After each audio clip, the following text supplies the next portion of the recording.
Alright, so pretty much what we're doing here is after we fitted this portion of the harness down there, we are now getting the other portion of our harness and we're feeding it to the back over the fender liner. And Kevin's down there waiting. I've never hated myself so much in my life. He's currently down there waiting and hating his life for the other end of the harness. So yeah, as I feed it through it, Kevin will be on the bottom just reaching for it. And whenever he reaches for it, he'll pull the slack out of it and then he'll connect it to the other end of the harness that goes to the lights. Oh, this is just to race my car. Just to race your car, baby. I hope it was worth it. Alright guys, so as you guys can see from this footage, it's no longer the same day as the one where I was installing the UnderGlow. I've had the UnderGlow in for probably about 2-3 weeks already, maybe. What I do want to say is that when I installed my strips for my side pieces, I ran them too far in. So the issue that I'm having right now is if you don't lift this panel up all the way, you won't see the straight light beam. It's missing little chunks and pieces, which I hate, and I don't want that to happen. So I'm cutting this piece into the install video to show you guys where I'm routing the UnderGlow after all. This part of the video is going to be inserted instead of how I ran it originally, so you guys can see how at the end how I'm actually going to be running the UnderGlow kit onto the car. Alright guys, let me explain a bit of what is going on here. If you guys check out under the car, you can see the light beam that I ran through the inside of the pinch weld all the way down, and I used the 3M clips to hold it on. However, it's sagging. This isn't a good support. So what I'm going to end up doing is I'm going to run the light beam right here instead over these panels. That way it's closer to the outside and it's brighter, which is what I want, because right here, if you look at this panel, I already bent it in with my foot because of how much I pushed it up. This panel actually blocks part of the light, so you're not getting the full beam, you're missing sections of it. So once we put it here, it's going to be a lot brighter and a lot straighter. Update: the clips have been removed. If you look in my hat, I threw them all in here, and the zip ties have been cut. We're actually going to use the 3M side of it to tape it on because I want it to sit as high up as possible. But I'm going to go ahead and clean this whole side skirt up with alcohol, and we're going to go ahead and layer it down and install it onto the cab. So stay tuned for that. So grab your wipe, grab your rubbing alcohol,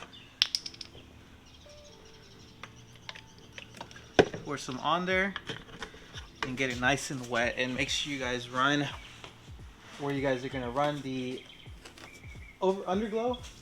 You clean the whole surface area.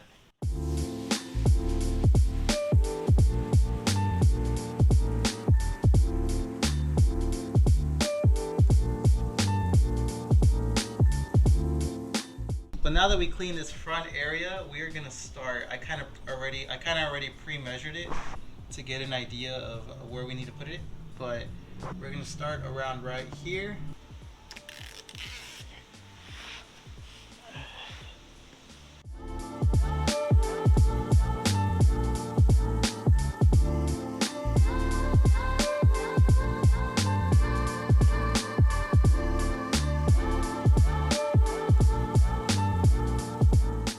So we got the front part of it wired up already. As you can see, we have the strip right there. Now we have the portion where I haven't cleaned it yet. I'm gonna run some rubbing alcohol through the front part and clean it up. That way we can run that strip over there.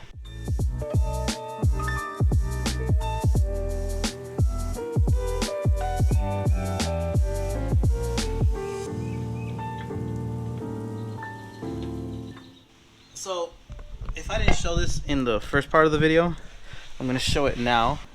I don't know if you can see that clip right there. That clip, you can secure the rest of the harness down with a zip tie. And that's what I did because I thought that was going to look the cleanest. We are going to wrap up this harness, and then we're going to use the zip tie that we ran through the clip to secure the rest of it down. Just like that, guys, that harness is out of the way. I'm gonna go make sure that the back portion also looks good on the car. We're running the last part of this harness through, and we're running it through the rear fender liner. So what I'm gonna do is I'm gonna have Marcus get under here and feed the wire through. There's this bolt right here that we can remove to push the fender liner out, right here. So we're gonna be able to push the fender liner forward, feed the wire through, and then we can drop the back base of the fender liner and put our arm in there and reach and pull it down all the way. So that we're basically just gonna be running it above the rear fender liner. That's about it. After that, we'll run our strip, and that should be it. Almost. We gotta figure out a way how to ride that switch, but that's probably gonna be today. All right. You can see how defeated he looks right now. I'm really defeated. I'm tired. How long has it been, Kevin? Like 5 hours. Let's see, what time is it? It is 7:17. 7 hours on the 6 hours. Yeah. Wow. Hey, you know what? We're having fun though, you know? Quality pays. Takes time, right?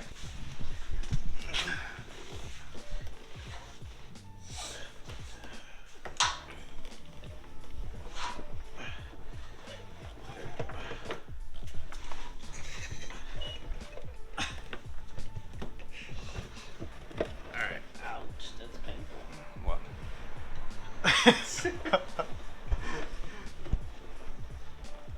He got his arm far in there.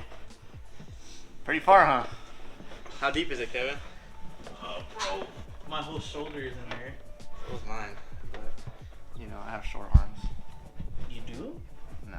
I'm right by the trunk. Okay, I'm just gonna keep feeding it. You see my arm? Got it. Dude, I'm just too cold. You're not doing this alone? I'm just too cold, man. So how much? We're good? Yeah. Okay. There we go. We got this backslide out. Finally showing. We have the wire now on the outside of it. This is going to connect to our last LED strip, which we already kind of covered with electrical tape. So we're going to connect this. I'm going to clean the mounting surface with alcohol and a dry rag, and then we're going to go ahead and mount up the lights. We're going to run it right here at the end. Shut up. My phone.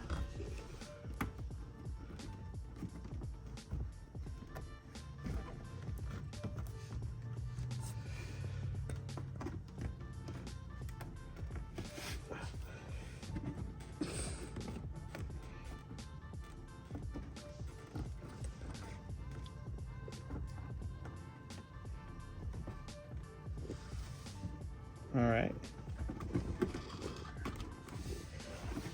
How's that look? It's on there. So we're gonna go ahead and connect our rear lights together. Install our little nut. So we're gonna wrap it together so we don't have all this extra wire. We're gonna feed it through this hole to secure it. And that should be it for this driver's side, guys. It looks really good.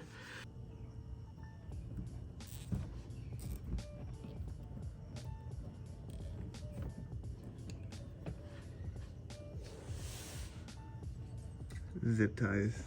The Where? professional's tool. Oh my god. Yes. Especially on a brand new car like this. Feed her up there, and then Boom! You can't even tell. it's gone. Where'd that wire go? Where'd it go?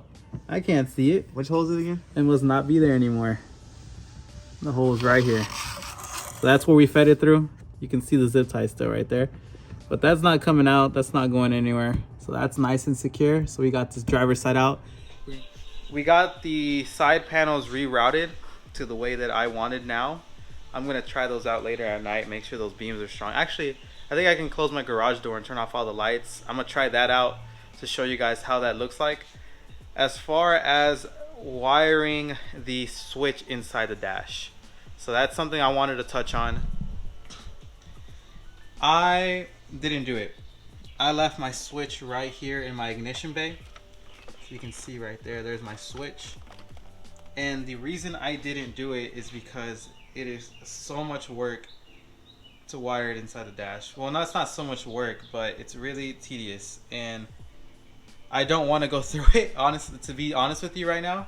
If I feel like routing this switch later on in the future inside the dash, I will. But as far as it goes right now, this is where I'm going to leave the switch because I really don't feel like wiring it through the dash. But If you guys want to wire it through the dash, I will be somewhat helpful for you guys.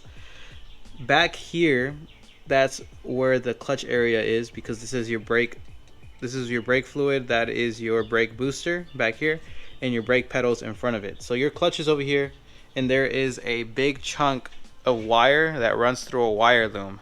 I found that would be the easiest place to route your switch inside your dash if you wanted to do that. So if you guys see this right here where I'm pointing at, that is the wire loom that comes from the engine. So what you can do is actually break that electrical tape loose and push the switch through there, and that will get it through the cab to wherever you want to route it. I might end up routing that switch later on, but as of right now, I really don't feel like doing it. So this is where it's gonna sit.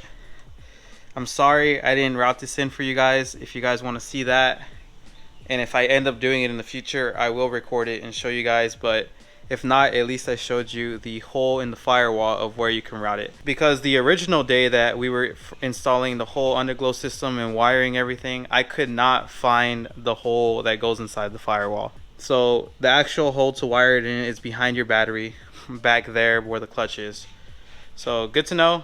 If that's information you didn't know but could be very useful for you, drop a like, please. So the last thing I wanted to address, thing 3, was the light beams on the back of the car. So when you're on a hill or something, the light beams, the little beams running across, are clearly noticeable. So what I did is I went on Google and I looked up light strip diffusers. So this is the same stuff that they use on the halo lightings.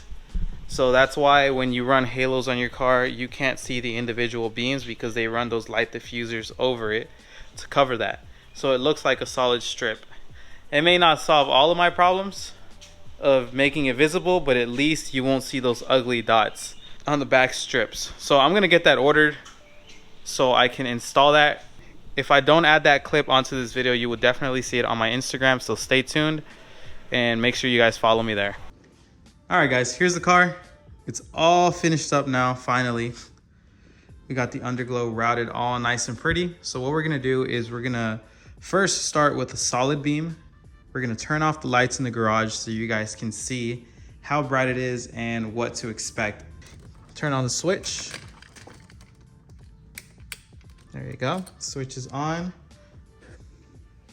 So we have it on the red setting right now, there you go.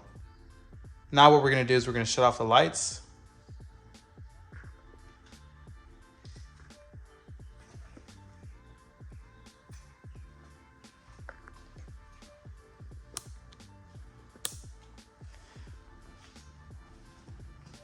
You guys cannot tell me that that doesn't look really good. Wow. This is with the flash off. Kick that back on. So this right here, guys, is probably one of their most popular patterns. This is the one you guys see all over TikTok. And now with the lights off, 1, 2.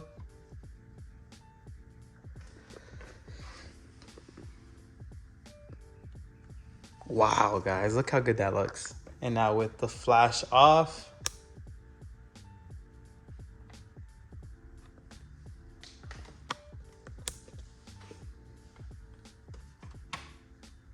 If you guys see right here, this is what I was talking about at first. So this was missing portions of it and it looked empty. So it didn't look like a straight beam, which is something I didn't really like at all.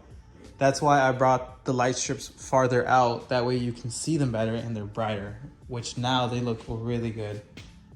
Definitely completes the look more. Now all I gotta do is fix the rear and hopefully eventually wire that switch inside the dash. But that's a look of the UnderGlow for you guys, so you guys can see how it looks like.